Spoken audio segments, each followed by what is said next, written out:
Alright, so this was supposed to be Monday's upload, but obviously, as you can see, I was a hot mess last week, and so I caught up on the uploads Monday, Tuesday, and we are back to normal. So things are just being pushed by a day or two.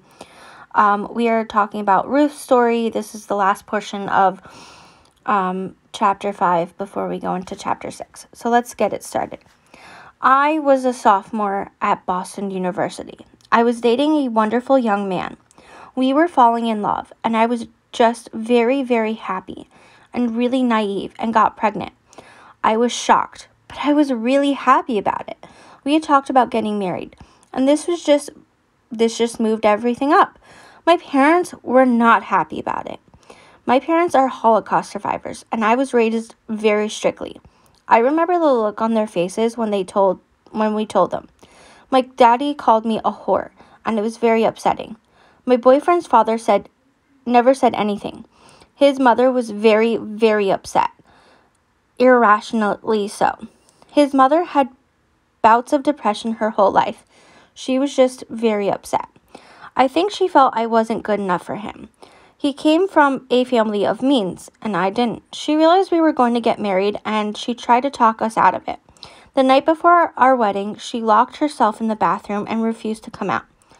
I was happy because I was marrying him, and I was going to have a baby, and in my soul, I knew it was going to be a little girl. I just knew it. We continued with school. We got an incredibly horrible, wonderful apartment. I mean, it had bugs, but it was our apartment. We were so happy. His parents cut him off financially, and he worked 2 jobs and went to school full-time. And I worked 1 job and went to school full-time. His mother kept calling and giving us reasons why we should not keep the baby. That we didn't have insurance, that we were too young, that we didn't have careers.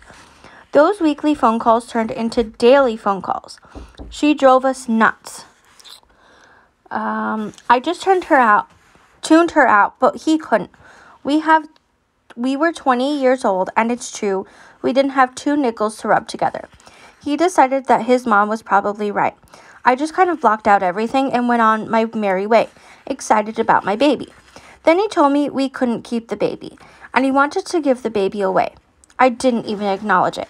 I went into labor, and my husband took me to the hospital, and they knocked me out. I don't think it was that unusual in those days. It was October 17th, 1968. When I woke up, I said to the nurse, I'd like to see my baby. She said, you can't. Your baby's been adopted out. Oh my God. I had no idea what the hell she was talking about. My husband told me it had been arranged and that it was be the best thing for the baby because we really couldn't take care of her. So I never saw my baby. He took me home and I went to bed. I didn't get out of bed. All right, pausing there. This does happen more often than you realize. Usually on the opposite end where it's the bio mother versus the bio father. Although it could also be the parents of one of the, so it would be the grandparents. Usually the bio mom's parents, just saying. And it's really, really gross, the lack of consideration. It's really gross, the lack of, being informed and all this. Now, granted, this was back in the late 60s. There was some information. Of course, they didn't have the internet like we do now. But even in today's world, with the internet and all this knowledge at your fingertips, the lack of knowledge that people have about adoption and being informed and the societal view is quite gross, okay? It's so easy to look up these things, but people really think the same way that they did back then. Oh, it's so beautiful. Oh, they're going to have a better life. And then when adoptees speak out like myself, they refuse to listen. And they say disgusting things to us. Oh, you're so ungrateful. Oh, would you have been left? You would have been left in a dumpster. You should be happy. Things like that. It's just really gross, which they don't know our stories, right? So when we explain to them, and we don't even tell them our personal stories most of the time, right? When we explain to them that, being informed and all these studies and we're giving them resources, they just kind of refuse to acknowledge it. Even though this information has been out there for decades, even back in the 1960s, this information was actually out there. Again, not easy to access back then, but it was out there. So, just throwing that out there. So, no. Anyway, sorry. Ranting here. The time came for me to sign the papers. My husband got me up, got me dressed, and got me to the office and told me to sign. And I did. We went home, and that was it. Nobody talked about it. I was just supposed to go on with my life. And feelings I had about the baby were kept inside because I had no one to talk about it. Whenever I brought up the subject with my husband, he wouldn't discuss it with me. It just became a taboo thing. No one talked about it, ever. We finished school and graduated, and I became a high school English teacher. My mother-in-law finally realized that he and I were good for each other. I think she thought that if we didn't have the baby, we would break up, and it didn't happen. She got to know me. She got to love me, and I got to love her. As a graduation present from college, she and my husband's father took us to Europe. She and I actually had such a ball. We laughed. We had the best time. When we came home from Europe, she killed herself. She was 50 years old. Sorry, I should have read ahead. Suicide.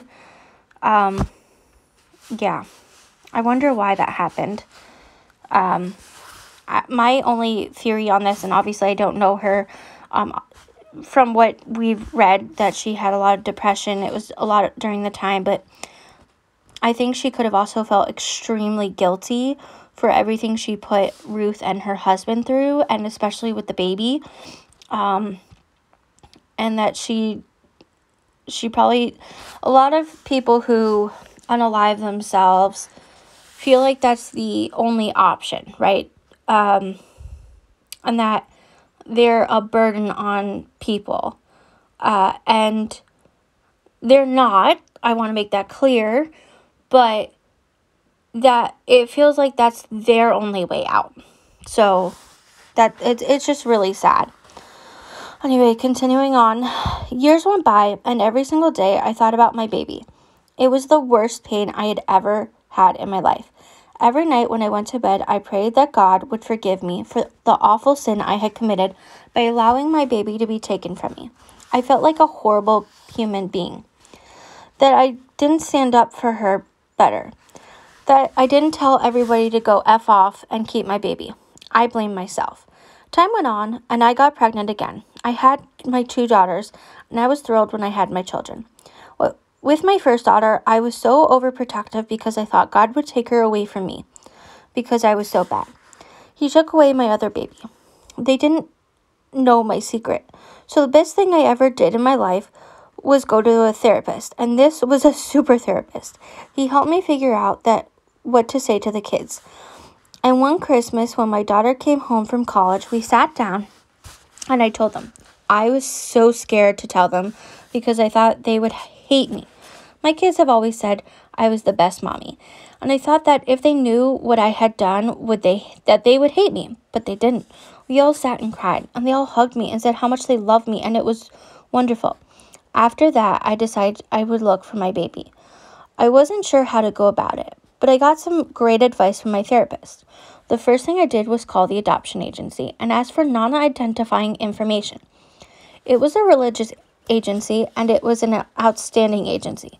Okay, the fact that she's describing this as outstanding is just disgusting. She's clearly still in the fog at this point. So first of all, religious trauma, ew. Second of all, every agency is problematic because they are selling children. Okay, they are making a profit. They are forcing women to give up their babies instead of offering better support and resources because they want to make a profit. That's all it is. Anyway, and they're lying to them. They're lying to the birth moms. They're lying to the adoptees. They're lying to the adoptive parents. Anyway, in about a month, they sent me the papers. Oh, I was so glad to get them. They were a piece of my baby. I ran into the house with the mail and ripped them open and started looking at them. There was a paper in there, and I read it. It was just filled with nonsense and lies. It said that I had approached the adoption agency and that I had arranged for the adoption. That I had a social worker come out to my apartment many times, and every time she did, I reiterated that I did not want my baby. See, I told you they were going to lie. It said that on the day of my baby was born, the social worker came to the hospital and I was smiling, and my husband was sitting on the bed smiling. And I told the social worker that I had seen my baby and still wanted to give her up. I read that and I freaked. I screamed. I didn't know what to think. I called my husband screaming, and then I called the adoption agency and spoke to the director. I made no sense. I was just screaming.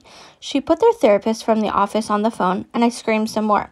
Then I hung up and fell on the kitchen floor and just cried. My husband came home, and I was still on the kitchen floor crying. The next day, I was so calm, so I called the adoption agency. I realized what must have happened. My mother-in-law had gone to the adoption agency and arranged for the adoption, and my husband obviously knew about it. See? I knew it. I knew mother-in-law was involved. Always are. Sorry.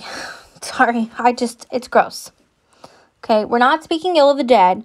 I'm just saying that this is a very common thing, okay? Like, it's common. Anyway. She got a social worker to write down the lies. I think that might be one of the reasons she unalived herself, because of what she had done. She finally realized that she loved me and I was a good girl, and I would have been a good mom for her grandchildren. I called the adoption agency back, and I said, I want those papers taken out of the file. God forbid my daughter should go looking for me and read those papers. She'll think I never wanted her, that I didn't love her. They said, you can't do that. It's part of the legal document. I said, I want them out. I want them expunged. I'm going to find a lawyer, and I'm going to sue you. And I'm going to find the social worker who did this. If I have to rip her out of an old age home, I will. So you go talk to your lawyers, and I'm going to go talk to mine. The next day, I was making my bed, and the phone rang, and it was the adoption agency. The paper had been expunged. Good for you, Ruth. Rip them a new one. Yes, queen. Sorry. See, this is the thing. They get away with so much ish that they don't care. They don't care who it affects because they're making the money. Adoption agencies make a profit of over $24.2 billion a year as of 2022. Yeah, that's in the billions, okay? So now, granted, it wasn't that much back in, when they're talking, but it was still in the millions. It's just gross. It's just gross. Anyway, we're going to continue. Through the therapist and the people he had me talk to, I found somebody who found my baby. She found my baby in 1 week. It was the most amazing thing. My baby was living in another state. She was a rabbi. I got the call when I was at work. There were people all around me, and the woman who found my baby was giving me this information, and I was writing it down, trying hard not to cry, because people are going back and forth around me. It was like I was alone in a wind tunnel. It was the most wonderful news. I'm also a breast cancer survivor, and that was another reason I wanted to find my baby. I wanted her to know and tell her doctor that her birth mother had cancer. So I wrote my daughter a letter. I wrote maybe 60 letters and ripped them up and started again. I ripped them up and started again and cried over them. Finally, I had one that explained what had happened, and I wanted her to know that I had cancer. I stood in front of that mailbox for 20 minutes, and I finally mailed it. My birth daughter got that letter when she was in the company of her mother. Thank God.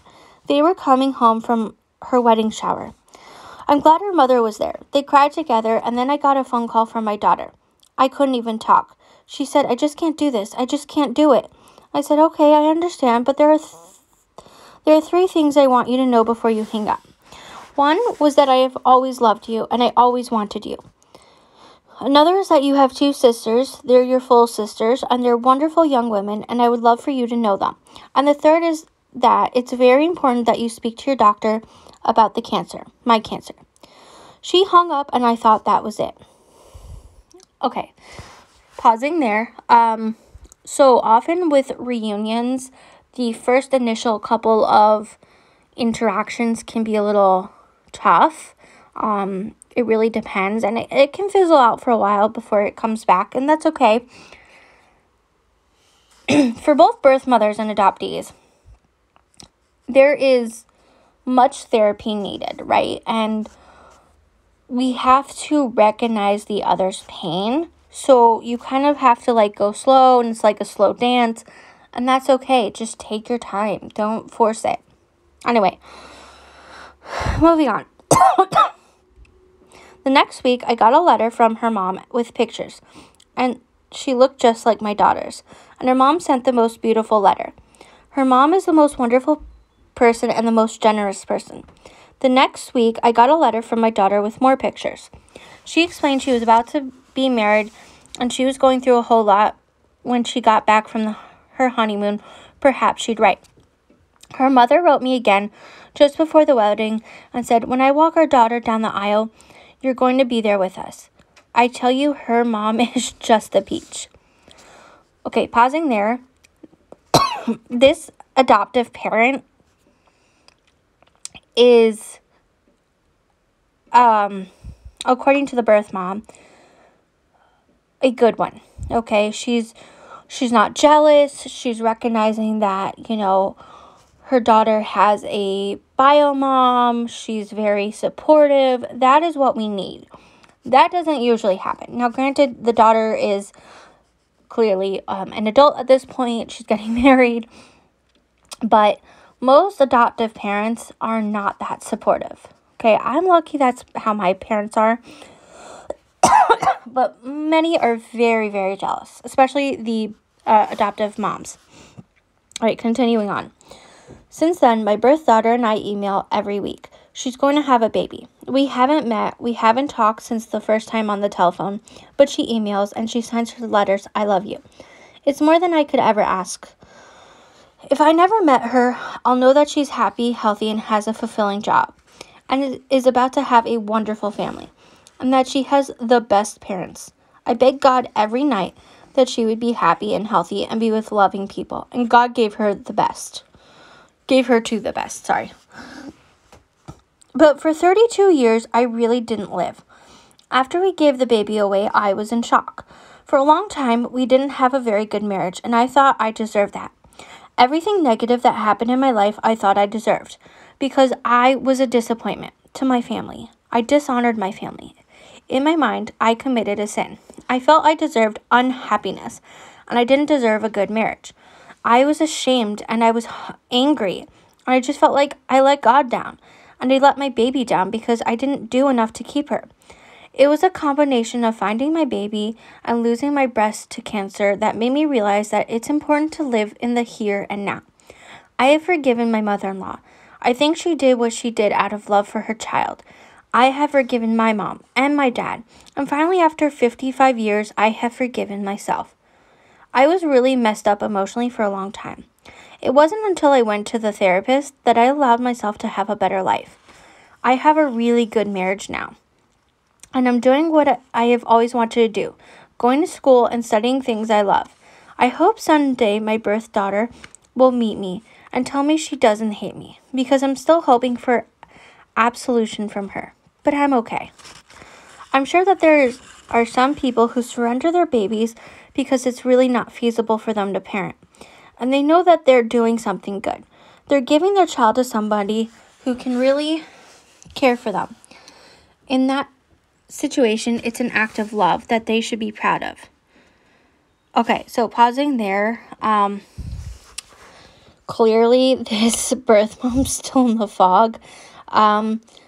They're lied to, saying it's an act of love, and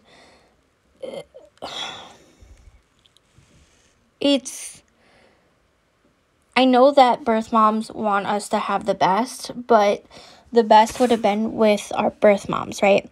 And so when we talk about the act of love, their love for us equals abandonment in our eyes, even if we know that they wanted to keep us and love us, right? Even if we have an open adoption. All it is teaching us is that love is abandonment. So I want to make that clear, and that is the way that adoptees see it. So even though she's seeing a therapist, which is necessary, and I think literally everyone should have a therapist, whether you're adopted or by a mom or an adoptive parent. I think just everyone in the world should have a therapist because it's so good. But and there's different types of therapy, so just letting you know. But she's still in the fog a little bit, so it does take some time, and to actively work to be out of the fog, which we're going to talk about what the fog is. It's not like fog, like weather fog. Although it feels like that, there's a meaning behind it. Anyway, continuing on. In my situation, I never wanted to surrender my baby. My baby was taken from me. It's like somebody ripping out a piece of me for 32 years. I think any woman who's had a child knows the depth of feeling she has for that child, and can imagine the pain you would go through if you lost that child. To not even be allowed to look at your child, to feel it inside of you, and then have it gone into thin air. It leaves you feeling like a shell. You shut down all emotion because if you don't, it comes to the surface and then it just spills over. So you keep everything bottled up and you keep pushing it down. It's just a horrible pain. It's important for people to know, while we honor adoptive mothers, and they should be honored, I disagree, but that birth mothers must be honored too. That I agree with. That baby is with them every breath they take, every second of their lives, every prayer. That baby is with them forever. Okay, so the reason I don't agree with adoptive parents being honored is because oftentimes they seek to gain a child without being informed. They often lie to, even if they know the truth, okay, and that's a big even. They often, and I say often because it doesn't happen all the time. Obviously, there's the 1% of adoptions that are really good, but they often lie to the child, and they hide things, and they close adoptions, even if it started out open, and there's just a whole mess. So while some can absolutely be honored and they actually fight for the change in rights and listen to adoptees and are adoption informed, and we 100% should honor those adoptive parents, not all adoptive parents, okay? Now, in terms of birth mothers, yes, but they too need to be informed. And they should be honored in the grief process for the adoptee. So, just putting it out there. Anyway, that is the end. I will see you guys tomorrow for chapter 6, which is Going Away. That is what the chapter name is, before we continue moving on with our book. All right, see you guys then.